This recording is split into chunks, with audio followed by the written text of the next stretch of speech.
உதவி அதில் இருக்கின்றது. அதே போல அவருடைய வருமானத்தையும் சேர்த்து பார்த்தால், ரயில்வேயினுடைய மொத்த வருமானத்தையும் சேர்த்து பார்த்தால் ஏறக்குறைய 5,64,300 கோடி ரூபாய் என்று சொல்லக்கூடிய அளவிற்கு இன்றைய தினம் இருக்கின்றது என்று சொல்லலாம். ஆனால் இவ்வளவு தொகை செலவு செய்யப்பட்டாலும் கூட ஏழை மக்களுக்கு இது உதவியாக இருக்கின்றதா என்று சொன்னால் இல்லை என்று சொல்ல வேண்டும். ஏனென்றால் அங்கே பயணம் செய்யக்கூடிய எளியவர்கள் பயணம் செய்யக்கூடிய அந்த வசதிகள் அதிலே இருக்கின்றதா என்று சொன்னால் இல்லை என்று சொல்ல வேண்டும். ஏன் இதை கூறுகின்றேன் என்று சொன்னால், எந்த இடத்திலேயும் எந்த ரயில்வே நிலையத்திலே சென்று பார்த்தாலும் கூட அந்த அன்ரிசர்வ்டு கோச்சஸ் என்று சொல்லக்கூடிய அந்த நிலைப்பாட்டிலே அங்கு தொங்கிக் கொண்டும் அங்கே இடம் கிடைக்காமலும் அவதிப்படுகின்ற நிலையை பார்க்கின்றோம். அதே நேரத்திலே அங்கு ஒருவர் பயணம் செய்யக்கூடிய இடத்திலே 4 பேர் பயணம் செய்ய வேண்டிய கட்டாயத்திலே தள்ளப்படுகின்றார்கள். இப்படிப்பட்ட ஒரு கொடுமையான நிலைதான் இன்றைய தினம் ரயில்வே துறையானது சந்தித்துக் கொண்டிருக்கின்றது என்று சொல்லலாம். அதே போல நான் ஏசி கோச்சஸ் என்று சொல்லக்கூடிய அந்த அமைப்பிலே கூட இப்படிப்பட்ட நிலைகள் தான் இருக்கின்றன. இதற்கு முக்கியமான காரணம் என்னவென்று பார்த்தால், இந்த கடந்த 5-6 ஆண்டுகளாக இந்த 2 துறைகளுக்கும் வேண்டிய அந்த வசதிகளை இந்த ரயில்வே துறையானது செய்யவில்லை என்றுதான் நாம் கூற வேண்டும். அது மட்டுமல்ல, அவர்களுக்கு வேண்டி உதவி செய்யாத காரணத்தினாலே அந்த பயணிகளுடைய எண்ணிக்கையும் குறைந்து கொண்டே வருகின்றது. நான் என்னுடைய வேண்டுகோளாக கூற விரும்புவதெல்லாம், தனியாக மக்கள் பயணம் செய்யக்கூடிய, ஏழை மக்கள் பயணம் செய்யக்கூடிய ஒரு ரயில்வே திட்டத்தை இந்த அரசாங்கம் அறிவிக்க வேண்டும் என்று கேட்டுக்கொள்கின்றேன். இதன் மூலமாகத்தான் ஏழை எளியவர்கள் எல்லாம் முழுமையாக பயன்பெற முடியும். ஏனென்றால் இவ்வளவு கோடி ரூபாய் செலவு செய்தாலும் கூட ஏழை எளியவர்கள், நீங்கள் நினைத்து பார்க்க வேண்டும், 1 மைல் அல்ல, 2 மைல் அல்ல, 1000 மைல்கள் பயணம் செய்ய வேண்டிய தூரம். ஏறக்குறைய 1 நாள் அல்ல, 2 நாள் அல்ல, இந்த பயணம் செய்கின்ற நேரத்திலே அவருக்கு நிம்மதி இல்லாமல் பயணம் செய்யக்கூடிய நிலையைத்தான் பார்த்து கொண்டிருக்கின்றோம். இதை மாற்ற வேண்டும் என்பதுதான் எங்களுடைய கோரிக்கை. உங்களுடைய துரிதமான ஒரு கதி சக்தி என்று சொல்லக்கூடிய அந்த சக்தியிலே இருக்கக்கூடிய நிர்வாகத்திலே கூட இதை செய்யவில்லை என்று சொன்னால் அது எங்களுக்கு வேதனை தரக்கூடியதாக இருக்கும், மக்களுடைய வேதனையாக இருக்கும் என்று இந்த நேரத்திலே கூற விரும்புகின்றேன். அது மட்டுமல்ல, அதற்கு மேலாக இவ்வளவு ரூபாய் செலவு செய்தாலும் கூட வசதிகள் இருக்கின்றதா என்று சொன்னால், சரியான புதிய ரயில் பாதைகள் அமைக்கப்படவில்லை. எந்த இடத்திலேயும் நீங்கள் பார்த்தால் புதிய ரயில் பாதைகள் அமைக்கப்பட்டதா என்று சொன்னால் இல்லை என்று சொல்ல வேண்டும். புதிய ரயில் பாதைகள் அமைத்தால் தானே புதிய வசதிகள் கிடைக்கும். ஆனால் அதற்கு உண்டான வழிகள் கிடையாது. அதே போல இந்த ஃப்ரைட் காரிடார் என்று சொல்லக்கூடிய வசதிகள் அது இருக்கின்றதா என்று சொன்னால் அதுவும் இவர்கள் செய்யவில்லை என்று சொல்ல வேண்டும். இதுவரை 2 ஃப்ரைட் காரிடார் தான் இருக்கின்றது என்று சொல்லலாம். அந்த ஃப்ரைட் காரிடார் கூட இந்த வட மாநிலங்களில் இருக்கக்கூடிய வசதியாகத்தான் இருக்கின்றது. ஆனால் தென் மாநிலங்களுக்கு உண்டான அந்த ஃப்ரைட் காரிடார் ஒன்றாவது இருக்கின்றதா என்று சொன்னால் ஒன்று கூட இல்லை என்று சொல்ல வேண்டும். ஏனென்றால் தென்னிந்தியா முழுமையாக புறக்கணிக்கப்பட்டிருக்கின்றது. அதாவது தொழில் வளர்ச்சியிலே முதன்மையாக விளங்கக்கூடிய தமிழகம், அதே போல கர்நாடகம், அதே போல கேரளா, ஆந்திரா, இவை 3ஐயும் ஒன்றாக இணைத்து ஒரு காரிடரை அமைத்திருந்தால் நன்றாக இருக்கும் என்று கேட்டுக்கொள்கின்றேன். ஏனென்றால் வருகின்ற திட்டத்திலே கூட அது இல்லை. 2 காரிடர் கூட இதுவரை முடிவு செய்யப்படவில்லை. ஆனால் தென்னகத்திற்கென்று ஒரு காரிடர் கூட நீங்கள் தராமல் இருப்பது எங்களுக்கு வேதனையாக இருக்கின்றது. இது எந்த விதமான காரிடாகவும் இருக்கலாம். ஆனால் எல்லாவற்றையும் இணைத்து ஒன்றாக சேர்த்திருந்தால் நிச்சயமாக அதாவது தென்னிந்தியா முழுமையாக ஒரு வளர்ச்சியை பெறும் என்ற நேரத்திலே கூற விரும்புகின்றேன். அதே போல உங்களுடைய அந்த ஃப்ரைட் காரிடர் என்று சொல்லக்கூடிய அந்த காரிடர் குறைவாக இருக்கின்ற காரணத்தினாலே அந்த பொருட்களை எல்லாம் எடுத்து செல்லக்கூடிய நேரத்திலே அந்த டிரான்ஸ்போர்ட், அதனுடைய காரிடருடைய ஆபரேஷன், ஃப்ரைட் ஆபரேஷன் என்று சொல்லக்கூடிய நிலைப்பாடானது 36% இருந்தது. 2007-8 36% இருந்தது. இன்றைய தினம் 2021 இது 26% குறைந்திருக்கின்றது என்று சொல்ல வேண்டும். அதுக்கு காரணம் என்னவென்று பார்த்தால் இந்த வசதிகள் குறைவாக இருக்கக்கூடிய நிலைப்பாடுதான்.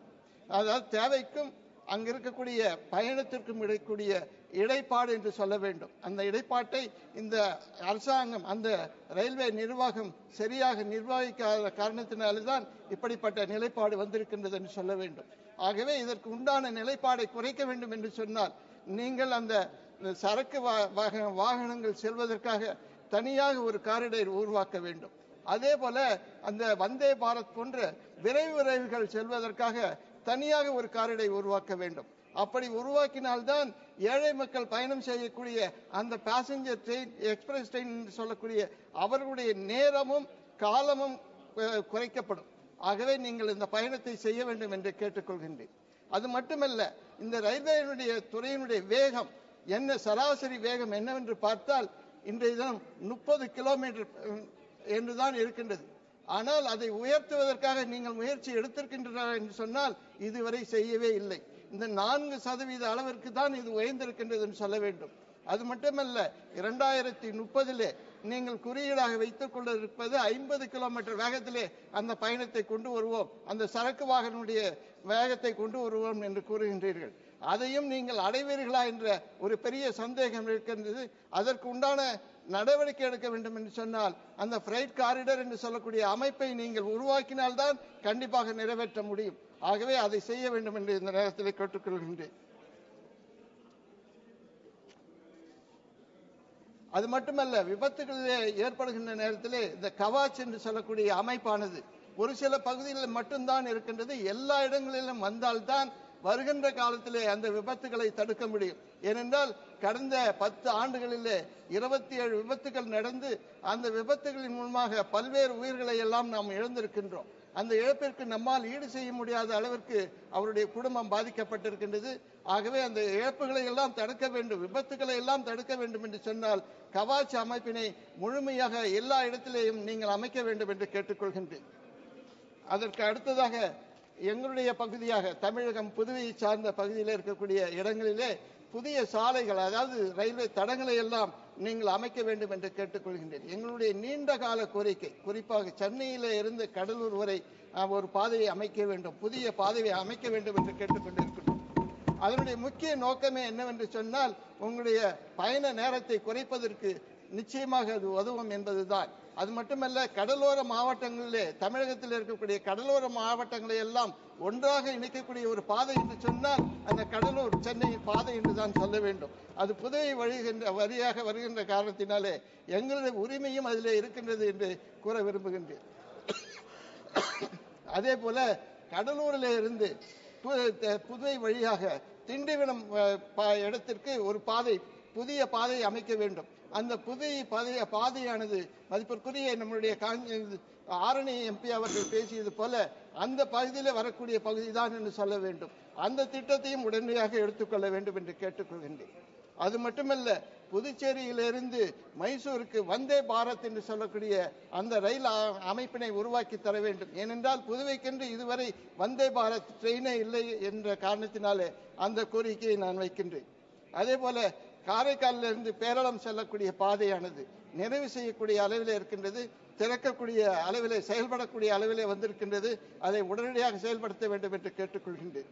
புதுவையில இருந்து திருச்சிக்கு மெமோ ட்ரெயினை விட வேண்டும் என்று கேட்டுக்கொள்கின்றேன். அதே போல புதுவையிலிருந்து திருச்செந்தூருக்கு ரயில் விட வேண்டும் என்று கேட்டுக்கொள்கின்றேன். புதுவையிலிருந்து காரைக்காலிலிருந்து தாம்பரத்துக்கு செல்லக்கூடிய எக்மோர் தாம்பரத்தில் இருக்கக்கூடிய ட்ரெயினை எக்மோருக்கு நிறுத்த வேண்டும் என்று கேட்டுக்கொள்கின்றேன். புதுவையிலிருந்து ஸ்ரீ ராஜீவ் பரத்வாஜ் ஒரு ரயிலை சேவையை தர வேண்டும் என்று கேட்டுக்கொள்கிறேன். காரைக்காலில் இருந்து அகமதாபாத்திற்கு ஒரு ட்ரெயினை விட வேண்டும் என்று கேட்டுக்கொள்கின்றேன். எல்லாவற்றுக்கும் மேலாக ரயில்வே துறையில் இருக்கக்கூடிய காலி இடங்களை உடனடியாக நிரப்ப வேண்டும். அதுவும் பிராந்திய மொழிகளிலே வெளியிட்டு அந்த பதவிகளுக்கு உண்டான விண்ணப்பங்களை பெற்று அவர்களுக்கு உண்டான வேலை வாய்ப்பினை இந்த பிராந்திய மக்களுக்கு கிடைக்கக்கூடிய வாய்ப்பினை தர வேண்டும் என்று கேட்டுக்கொள்கின்றேன். நன்றி, வணக்கம். धन्यवाद श्री राजीव भरद्वाज जी। धन्यवाद सभापति महोदय। रेल मंत्रालय अनुदान मांगों जैसे अहम विषय पर बोलने का मौका देने के लिए आपका बहुत बहुत धन्यवाद करता हूं। महोदय, मैं अपनी बात यहां से शुरू करूंगा। रेल देश की धड़कन है। रेल देश की धड़कन है। भारत में 16 अप्रैल 1853 में पहली रेल यात्री ट्रेन की शुरुआत की गई थी। आज भारतीय रेल ट्रैक लगभग 1,15,000 किलोमीटर लंबा है और दुनिया का चौथा सबसे बड़ा नेटवर्क है। ये हमारा सौभाग्य है इस देश का। हर दिन रेलवे द्वारा 2.5 करोड़ यात्री सफर करते हैं। देश में कुल मिलाकर 7500 स्टेशन हैं। भारत जैसे विशाल और विविधता भरे देश में रेल एक लाइफलाइन के समान है। और बड़ा अफसोस है, सामने के बेंचेस के माननीय सदस्यों को यह दिखता नहीं है। भारतीय रेल की महत्ता समय के साथ बदलती रही है। आज भारत की तेजी से बढ़ती अर्थव्यवस्था में रेलवे अपना अहम योगदान दे रहा है। ये 25-26 बजट केवल पटरियां बिछाने वाला बजट नहीं है, बल्कि विकसित भारत की ओर भारत की यात्रा में एक नया अध्याय लिखने के बारे में है। ये बजट एक और ऐतिहासिक मील का पत्थर स्थापित होगा। माननीय सभापति महोदय, जिसमें 2.65 लाख करोड़ रुपए का रिकॉर्ड आवंटन किया गया है इस बार, जो भारतीय इतिहास में अब तक का सबसे अधिक है। इसमें सामान्य राजस्व में 2.52 लाख करोड़ रुपया निर्भया फंड से, 200 करोड़ रुपया आंतरिक संसाधनों से, 3000 करोड़ रुपए अतिरिक्त बजटीय स्रोतों से 10,000 करोड़ रुपए शामिल हैं। महोदय, यात्री की सुविधा और सुरक्षा हमारी सर्वोच्च प्राथमिकता है। इस बजट में 200 नई वंदे भारत ट्रेन शामिल की गई हैं, जो विलासिता और दक्षता सुनिश्चित करेंगी। इसके अलावा 100 अमृत भारत ट्रेनें आम आदमी की सेवा करेंगी। 50 नमो भारत रैपिड रेल सेवाएं शहरी गतिशीलता को फिर से परिभाषित करेंगी। 15,500 नॉन एसी जनरल कोचेस सभी के लिए वहनीयता सुनिश्चित करेंगे।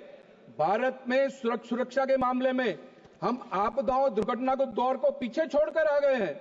ट्रैक नवीनीकरण, आधुनिक सिग्नलिंग, दूरसंचार उन्नयन, क्रॉसिंग सहित सुरक्षा संवर्धन के लिए 1,16,514 करोड़ रुपए समर्पित किए गए हैं।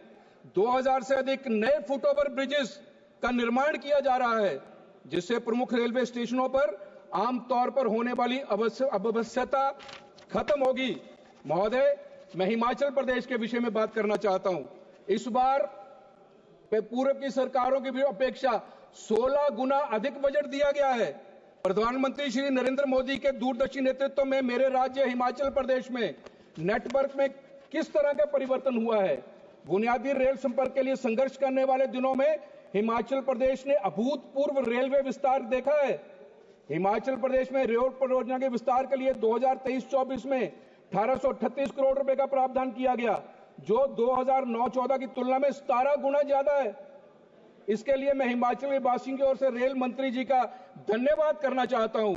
मुझे हर्ष है, वर्तमान बजट में मेरे गृह प्रदेश हिमाचल प्रदेश में 2716 करोड़ रुपए दिए गए हैं। अमृत भारत स्टेशन योजना के तहत अंबंदौरा, बैजनाथ, पपरोला, पालमपुर और शिमला शामिल किए गए हैं।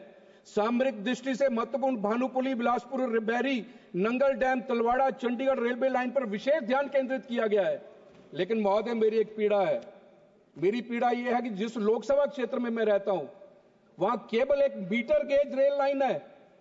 अंग्रेजों के समय में बनी थी, आज तक 1 इंच भी आगे नहीं बढ़ी है। माननीय रेल राज्य मंत्री बैठे हैं महोदय, अब आपके माध्यम से मैं कहना चाहता हूं, कृपया इस और कृपा करिए। मैं कह रहा हूं कि रेल धड़कन है देश की, उसका स्पंदन मेरे लोकसभा क्षेत्र में भी सुना जाना चाहिए। इसको ब्रॉडगेज करें। अनुराग जी ने वंदे भारत अपने लोकसभा क्षेत्र में पहुंचा दी है। बीच में केवल एक पहाड़ है, चारों देवियां विश्व विख्यात शक्तिपीठ है मेरे लोकसभा क्षेत्र में, उनके चरणों में ब्रॉडगेज रेल पहुंचनी चाहिए। चंबा, डलहौजी, खजियार विश्व विख्यात पर्यटक स्थल है। शिमला कितना ऊंचा स्थान है। जब कोई टेक्नोलॉजी नहीं थी, अंग्रेज केवल एक अनपढ़ उस महान आत्मा भलकू ने अंग्रेजों का मार्गदर्शन किया था, ट्रेन शिमला तक पहुंच गई थी। तो मेरा लोकसभा क्षेत्र में डलहौजी, खजियार, चंबा विश्व विख्यात स्थल है, इसका भी सर्वे करवाने की कृपा करें महोदय। और दूसरा, मैं अंत में कहना चाहता हूं, मोदी जी के गतिशील नेतृत्व में जब हमारी वित्त मंत्री महोदया यहां बजट पेश कर रही थी, तो ट्रेजरी बेंचेस से मेजों की थपथपाहट थी और गड़गड़ाहट थी, पूरा देश प्रसन्न था। पर लेकिन सामने के जो मेरे विपक्षी मित्र बैठे हैं, आदरणीय सदस्य बैठे हैं, उन बेंचेस पर केवल भाव शून्यता थी, पिन ड्रॉप साइलेंस था, घोर सन्नाटा था। क्या केवल विरोध के लिए विरोध करना है? बजट में कोई बात अच्छी नहीं लगी, इतना कुछ दिया है पूरे देश को। इनको देखकर तो मुझे मुनीर का वो शेर याद आता है, आदत सी बना ली है तुमने तो मुनीर अपनी, आदत सी बना ली है तुमने तो मुनीर अपनी, जिस शहर में भी रहना उकताए हुए रहना। और दूसरा, मैं मोदी जी के विषय में, हमारे विश्व विख्यात नेता, विश्व के सबसे लोकप्रिय नेता, उनके विषय में यदि कुछ कहना चाहूं तो मैंने वो चंद 4 लाइनें लिखी हैं, मैं इनको सुनाना चाहता हूं, ध्यान से सुनिए। स्वाभिमान बड़ा है भारत का, स्वाभिमान बड़ा है भारत का, हर शख्स का सीना गर्वित है, नेतृत्व ऐसा मिला देश को जिसका सब कुछ देश को समर्पित है, धन्य है वो माटी जिसने ऐसे पूत को पाया है,